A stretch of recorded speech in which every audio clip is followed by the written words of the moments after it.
Planet Earth was in hot water, quite literally.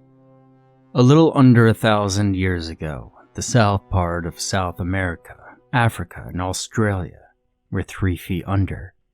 It happened fast, too.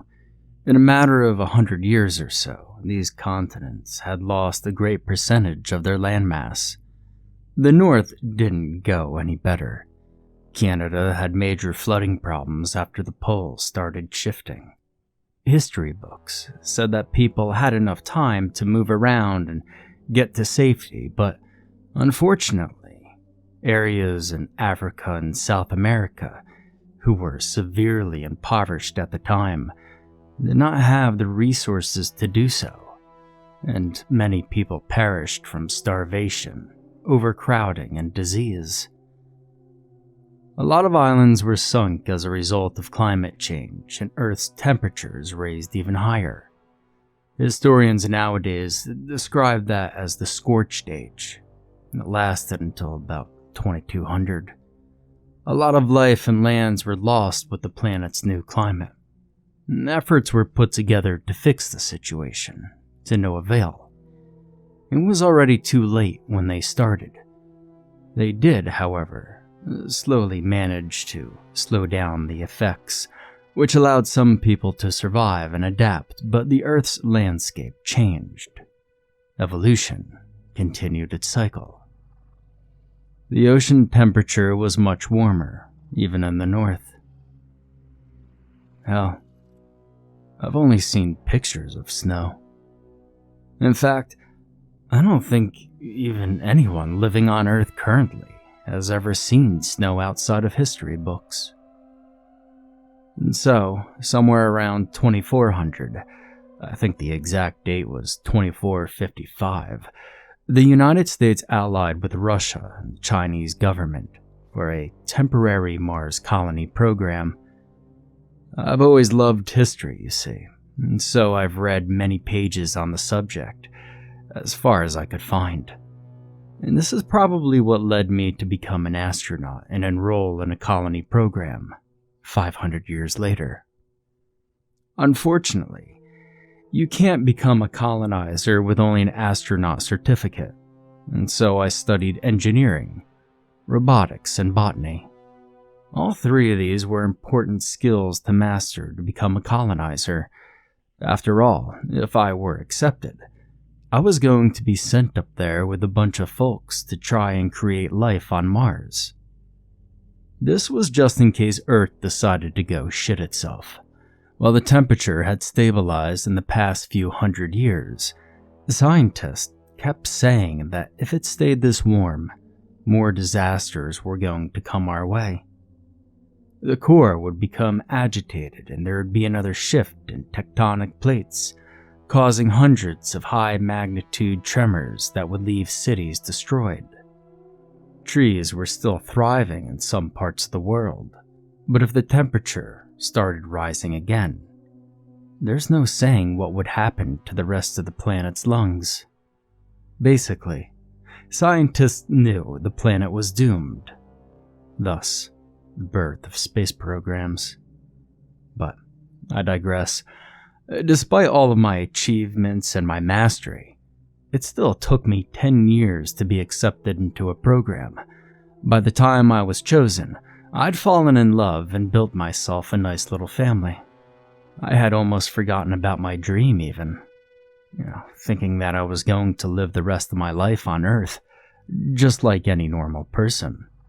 I was happy to work with some scientists to find new ways to improve the colonies, but I was still longing for the big thing.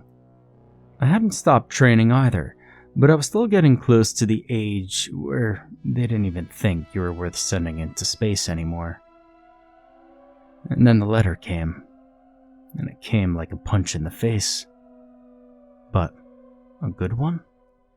You see, it's hard to explain. I was elated, but I was also terrified to talk to my wife and kids about this, because mostly I wasn't sure if they would be allowed to join, seeing how none of them trained.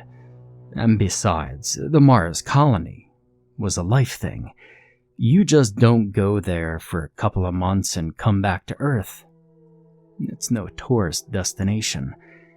It's a bunch of people living in bubble shelters, powered by several generators. There's no going outside to play for kids, no grocery shopping for wives or, things like that. It wasn't going to be a walk in the park for sure, so I waited. It was about a week or two, and I discussed it with the mission officials. At first, they seemed a little reluctant to send my family up there, but they agreed to send them if they passed the tests required of any astronauts.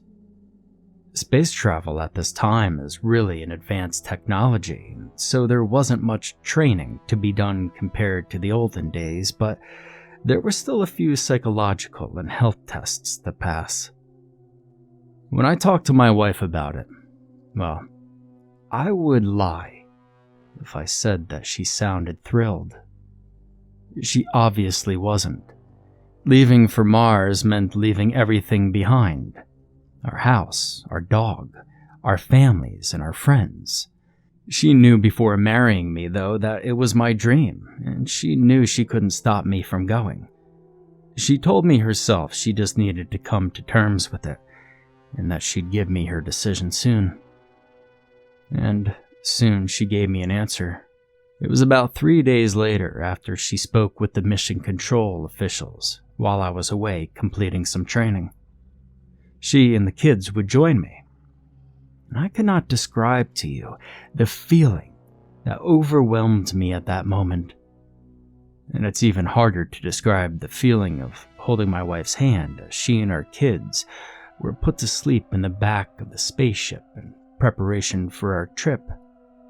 Looking back, I thought it was strange that little Johnny said, "Goodbye, Daddy." I corrected him and said that we were just going to sleep for a few minutes and I'll see you soon. A few minutes was, in fact, a few weeks of very fast space travel. And then the rest is history. We got to Mars. We were given our new jobs and led toward our bubble shelter. Each family unit had approximately 1,000 square feet of space. It was a lot smaller than my home on Earth, but we would make it work. There were not a lot of children in the colonies, but there were a few. I had a 4-year-old son and a 2-year-old daughter.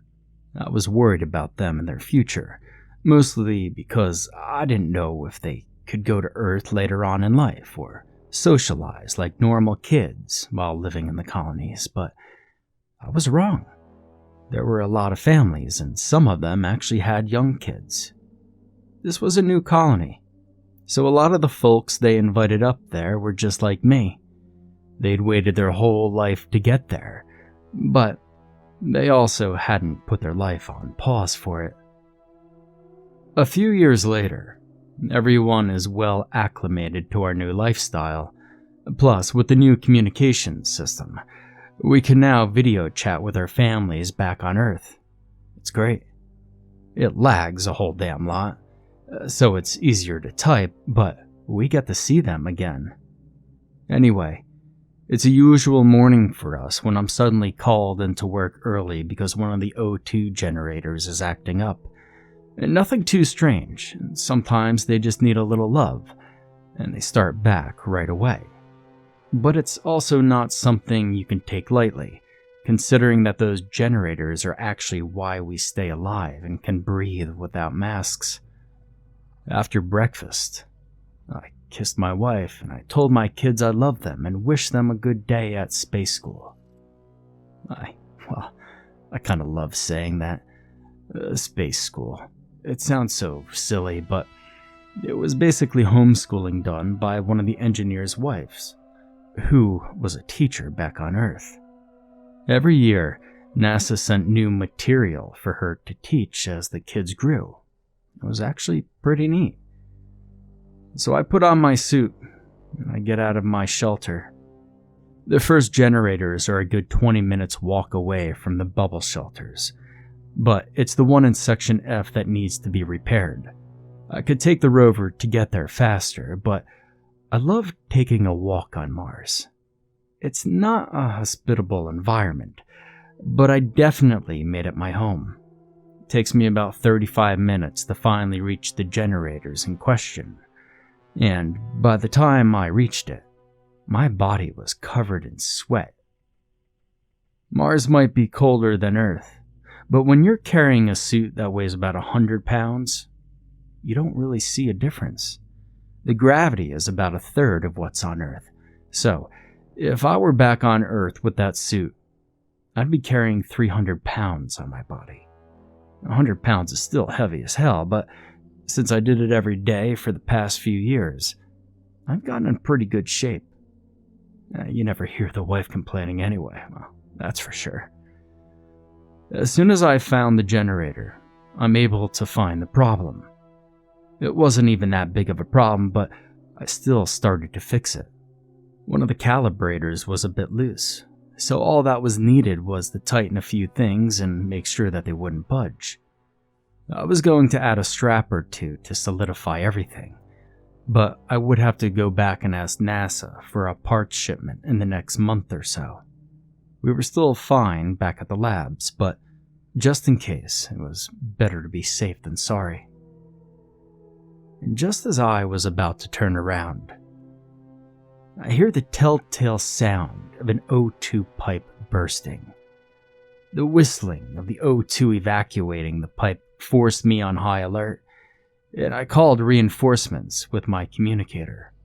Of course, they wouldn't be here for at least 20 minutes, so I had to do something quickly. I heard another generator starting to overheat, so I had to act fast, sending a message to the team back at the habitats. I told them to close Area F temporarily, and 3 minutes later, I had the approval to turn off the generators for a quick repair. Area F was sealed as to contain what was left of oxygen inside, and people were slowly evacuated. I regretted not taking the rover with me. Fortunately, I knew there was a posting not too far, and I'd have the right tools to fix it. So a small 5-minute back and forth trip was more than enough to get my tools. But when I finally returned to the generator, something was off. The generator I had turned off was whistling like crazy, and those that were supposed to be working had been turned off. This was dangerous. The colony depended on these generators for fresh air, and if I didn't act quickly, they would all be poisoned by carbon dioxide.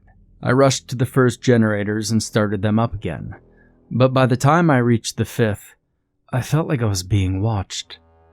I didn't have time to worry about that though. The lives of 100 colonizers were at stake.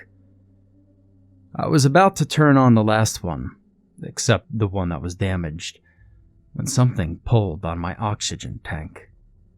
I panicked and turned around and saw a man wearing one of these ancient spacesuits you would only see in history books. He tried to reach again for my oxygen tanks to pull them off of me, so I didn't hesitate. I slammed the wrench that I was holding against his arm. Unfortunately, I didn't notice his second arm reaching out for my communication pad, and I yelled in surprise as he tore it off of my spacesuit. Now, our spacesuits aren't made cheaply. What I'm saying is, this guy had superhuman strength to be able to tear a piece of my equipment off of me. Without any way to call for help, I shot my arm back and forth, wrench in hand, hoping to shatter the visor. If he wanted me dead, I would kill him first. I thought about my children suffocating as I repeatedly hit the visor. After about 4 hits, I saw a crack. It was all I needed to feel a surge of adrenaline course through me, and with all my strength, I shattered through the visor. Well, he wasn't a he. He was an old, ancient android model. I can't even tell you how old it was, but It didn't even have fake skin, hair, or even eyelids to make it look human. All it had was a vague shape of a face, but behind the shaded visor, I couldn't tell. It looked like an old VX330 model, but I couldn't be sure. I was never good at spotting androids. In fact, I was actually quite terrible at it. I instantly checked myself for leaks because I was panting like a madman. I didn't want to poison myself with Mars's atmosphere, but outside of my communications being ripped off me, my suit was fine. The android started moving again, but before it could do anything, I shoved my wrench in the open hole in its helmet as strongly as I could, and I bashed its digital brains until there was no movement possible. Then it hit me that I wasn't done repairing the generators, and so I quickly started up the last ones, hoping that there were no casualties in the colony. I wouldn't know though, since my communicator was lying on the ground, covered in Mars dust, shattered in pieces. I could feel my heartbeat in my throat as I activated Sector F again, and worked as quickly as I could to fix it. All the while thinking, shouldn't the reinforcements I called be here already? What was I supposed to do with that defunct android now? Was I supposed to carry it back? Hell, that thing must have weighed at least 200 pounds. At least. I definitely regretted not taking the rover this morning. It took me about an hour to fix everything and to do the routine checks. I only checked twice instead of 3 times, and also spent time roaming around the area to make sure there weren't any more of those androids messing around the colony's lungs. Once I was sure our breathing system was safe, I started my trek back to the habitats. I dragged the android behind me, because I definitely needed proof of what happened, and also to alert NASA about a defunct android and how dangerous it could have been for all of us. I expected to find chaos upon my return, but no one seemed to have noticed that something went haywire. I didn't know if it was because I was still on edge, but it made me feel weird. Weird as in, I could have died out there, and everybody wouldn't have known it until they suffocated to death. Well, I swallowed back this feeling and buried it as far as I could, but there was still a knot in my stomach. When I entered the lab, I waved at Pete, who welcomed me. Just as usual, despite me calling for reinforcements almost an hour before. I shoved the defunct android to the ground, took off my suit and gritted my teeth as I heard, "Hey, Marcus, you look great. How are Sarah and the kids?" I wanted to punch him in the face, and I almost did until I noticed something strange. Now, you could live with people for years without really paying attention to them, and it only takes one thing for you to see everything differently. His eyes. It felt like his eyes weren't alive. Even the smile seemed mechanical, now that I looked at it. And what better way to discover the truth and release some tension than to punch him in the face, right? So I did. I punched that bastard in the face with all my strength, and I sent him flying off his chair. "Where were the reinforcements I called for, Pete?" Pete stayed on the ground for a few seconds. I need to specify that Pete was the kind of guy you say hello to every day without ever really looking at him. I work much deeper in the labs, and he's just kind of always sitting at his chair, looking at his screens, always asking the same questions and saying the same platitudes. I never had much of an opinion on him because I never bothered talking to him. After a minute or two, Pete stood up and sat back down on his computer chair. I was pretty sure I broke a finger, and he didn't even look like a bruise was going to color on his cheek. He typed a few things on his keyboard and then turned around to look at me. The same dumbass, empty expression as always. "Oh, hi, Marcus." I didn't even know you were there. Surprised me there, buddy. How's your wife? Good, I presume." He smiled a crooked, wicked grin, and I dashed past him and into the labs, where I hope I would find Dan. Dan was the guy I worked with every day, another engineer like me. We often had dinners with him. His wife, my wife, drank wine, and we talked about how life was on Earth. Now, Pete could be a fucking android, but there was no way someone like Dan was. "Hey, did you know?" I asked him as soon as my eyes laid on him.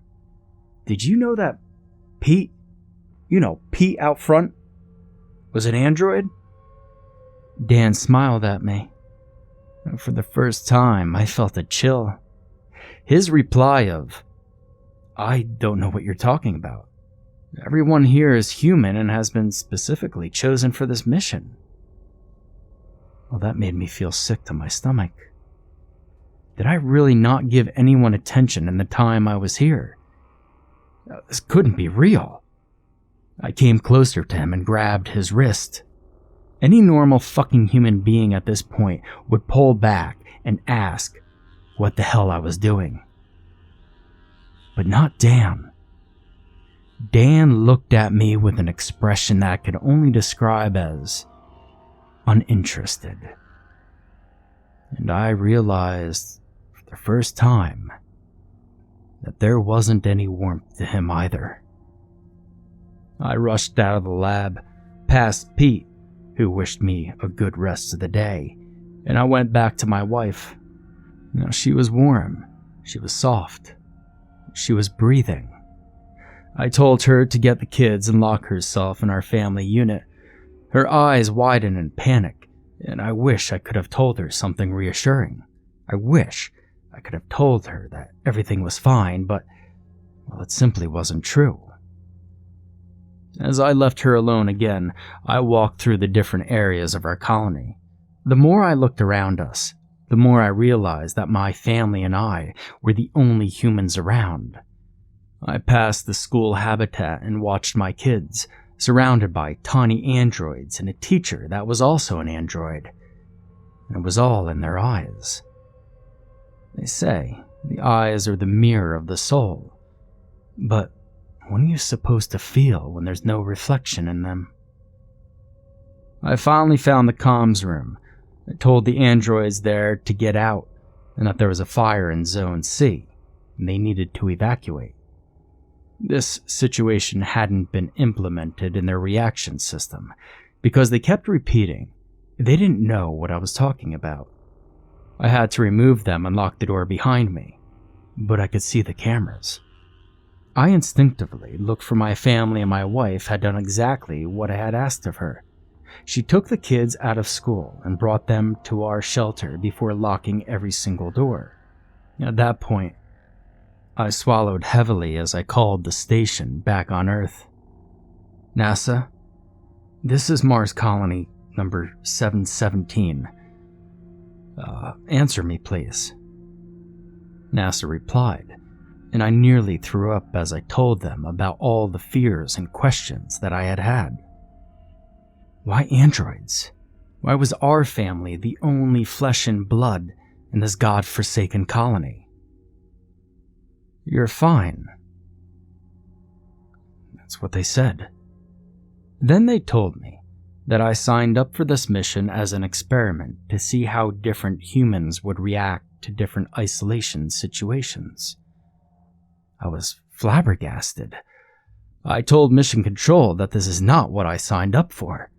I signed for a Mars colony because I was told this could potentially save humans, that being on Earth could be our solution, our salvation. The reality of my situation suddenly dawned on me, and I panicked and asked for transport back to Earth. That the androids were becoming dangerous and seriously endangering my family and I. That we couldn't continue the mission knowing the threat to our life was real. "Sir, the mission is over. Thank you for your service. and good luck." The words fell like an anchor round my neck, and I could barely pick myself up off the ground. It felt like the weight was going to put me under. Before I could say anything else, the NASA Communications Center blocked my transmissions. But there was a delay in receiving theirs, and they had not turned off their transmitters. The NASA employee was talking to his superior when I overheard the most unnerving words I'd ever been forced to hear in my life. "Sir, isolation experiment 717 is a failure, as all the other ones before. Do you think he figured out that his wife and kids never actually went with him?" It took me hours to gather enough strength to pick myself up off the floor, several more to find a way to transmit this message. Russia, China, other Mars colonies, anyone that heard it. Please respond. If other humans are hearing this message, please respond. I need help, and I'm all alone out here.